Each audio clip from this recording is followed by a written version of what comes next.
আসসালামু আলাইকুম প্রিয় দর্শক, সকলে কেমন আছেন? আশা করি ভালো আছেন। আমি আলহামদুলিল্লাহ। অনেকেই বলেন যে আল্লাহ আমাকে ভালোবাসে না, আল্লাহ আমাকে এই দিচ্ছে না, ওই দিচ্ছে না, আমার এটা নাই ওটা নাই, আল্লাহ তাকে এত সুখ দিয়েছে আমাকে দেয় নাই। এরকম চিন্তা করা যাবে না। আল্লাহ যা করেন আপনার সঙ্গে অবশ্যই আপনার ভালোর জন্য করেন, এটা কি জানেন? কারণ আমরা যে কথা শুনিনি সে কথা কিন্তু আল্লাহ তাআলা শুনেছেন। আমরা একটা মানুষের কাছ থেকে দিন দিন আমাকে ভালোবাসা থেকে বিচ্ছিন্ন হয়ে যাচ্ছি। আল্লাহ তুমি কেন করতেছো, আল্লাহ কেন এরকম হচ্ছে আমার সঙ্গে, এরকম আমরা অনেক নালিশ করি আল্লাহর জন্য, তাই না? আল্লাহর কাছে অনেক নালিশ করি, অনেকের কাছে বলে থাকেন। কিন্তু দেখেন, আমাদের জন্য যেটা ভালো সৃষ্টিকর্তা কিন্তু সবসময় আমাদের জন্য সেটাই করেন। কারণ আমরা সবার কথা শুনতে পাই না। আমাদের বিপরীতে যে আছেন তার কথা আমাদের সৃষ্টিকর্তা শুনতেছেন, তিনি বুঝতেছেন, আল্লাহ বুঝতেছেন যে আমার জন্য হয়তো আমার ওই পার্সনটা ভালো না, সেই জন্য আল্লাহ তার কাছ থেকে আমাকে ছিনিয়ে নিয়ে আসতেছে, সম্পর্কটাকে বিচ্ছিন্ন করে দিচ্ছে। বুঝতে পারতেছেন আমার কথা? আমি এটাই বোঝাতে যাচ্ছি, যেটা আমরা শুনি না সেটা সৃষ্টিকর্তা শোনে, আর সৃষ্টিকর্তা কোনো বান্দার খারাপ চায় না। আল্লাহ বলেন যে বান্দা তুমি যেটা শোনোনি আমি সেটা শুনেছি, তোমার ভালোর জন্যই আমি তোমাকে ওইখান থেকে ছিনিয়ে এনেছি। তাই এটা বুঝতে হবে, এটা কোরআন হাদিসে আছে, সেটা হাদিসে আছে, যেটা ভালো কোরআনেও আছে, যেটা ভালো সেটাই আমাদের জন্য সৃষ্টিকর্তা করে থাকেন। কোনো অবস্থাতেই কোনো পরিবেশেই আমাদেরকে অস্থির হওয়া যাবে না, আল্লাহকে সৃষ্টিকর্তাকে অবিশ্বাস করা যাবে না, যে আমার সাথে এটা কেন হচ্ছে, কেন হইলো, কি করলাম, হায় আল্লাহ এরকম কিছুই করা যাবে না। কেন করা যাবে না? অস্থির হওয়া যাবে না, এক কথা অস্থির হওয়া যাবে না। আপনাকে স্থির হতে হবে, ধৈর্য ধরতে হবে, সৃষ্টিকর্তার উপর ভরসা রাখতে হবে। দেখুন আপনার লাইফে কি হয়, আপনি সৃষ্টিকর্তা হয়ে যান, সৃষ্টিকর্তা আপনার হয়ে যাবে। যখন আপনার হাতে সৃষ্টিকর্তা, আপনি যখন সৃষ্টিকর্তার বশে চলে যাবেন, সৃষ্টিকর্তার ভালোবাসা আপনি পেয়ে যাবেন, তার মানে কি আপনার হাতে সৃষ্টিকর্তা, আপনি যেটা চাইছেন আল্লাহ যখন আপনার সমস্ত চাওয়াকে পূরণ করবে, তখন কি আপনার কাছে সৃষ্টিকর্তা, আপনার সাথে সৃষ্টিকর্তার সঙ্গে একটা বিশাল সম্পর্ক, যেটা কিন্তু আর সবার মধ্যে থাকবে না। তাহলে পারে আপনার বুঝতে হবে যে সৃষ্টিকর্তার হয়ে গেলে আপনি কি আপনার লাইফে কিসের অভাব থাকবে তখন? সুখ দুঃখ সবকিছুই আপনি যেভাবে চাইবেন আল্লাহ আপনাকে সেভাবেই দিবে। এর জন্য আল্লাহর কাছে প্রিয় হতে গেলে আপনাকে কিছু জিকির আছে যেগুলো বেশি বেশি করতে হবে। সেটা হচ্ছে আল্লাহ তাআলা দরুদ শরীফ অনেক পছন্দ করেন, কারণ দরুদ শরীফ হচ্ছে আমাদের নবীজির জন্য দরুদ শরীফটা, নবীজির নামে দরুদ শরীফ, নবীজির উদ্দেশ্যে আমাদের দরুদ শরীফ পাঠ করা হয়।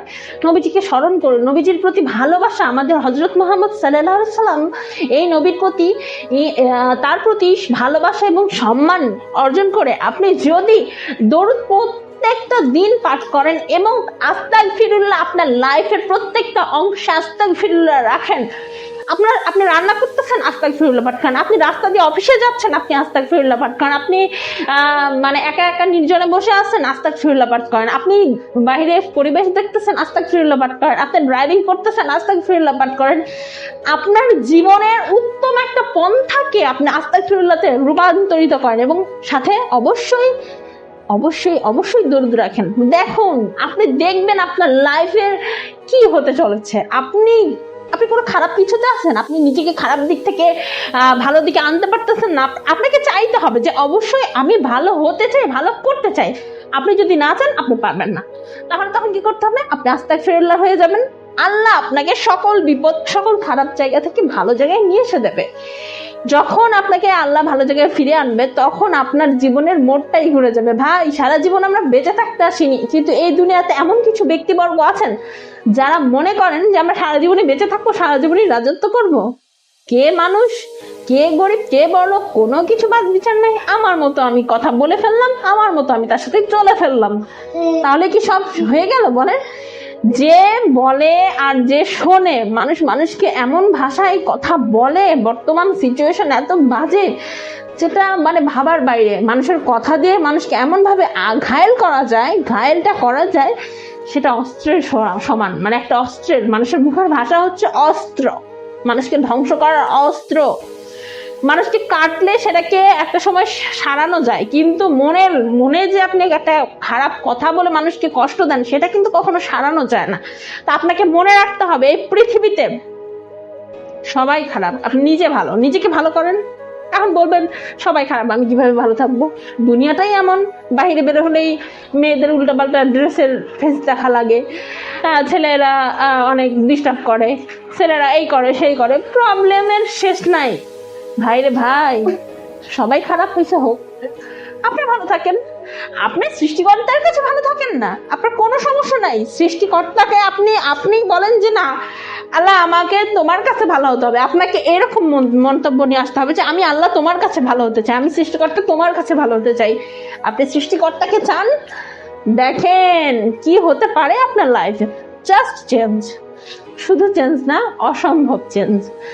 আমার কথা যদি কারো খারাপ লাগে মাফ করবেন, আর ভালো লাগলে সাবস্ক্রাইব করে পাশে থাকবেন আর দোয়া করবেন আমার জন্য। ধন্যবাদ। আসসালামু আলাইকুম।